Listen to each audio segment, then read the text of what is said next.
তোমার কি দয়া মায় নেই এই অবলাদের প্রাণে কষ্ট দিতে?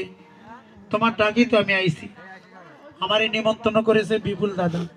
যদি কয় মোহন দাদা কেন আইছেন, তাহলে লজ্জায় মরে ভালো না। কি কয় এতদিন আগে নিমন্ত্রণ করছে, আজকে আবার তুমি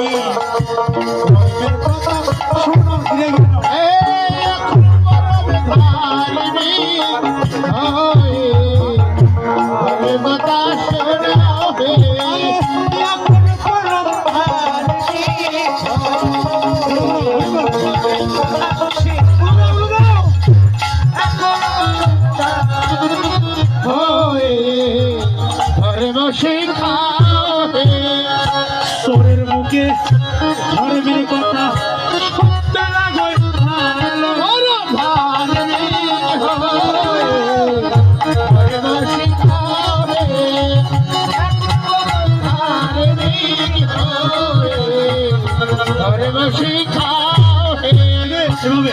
এভাবে দুষ্ট নকের হয়ে দুষ্ট কথা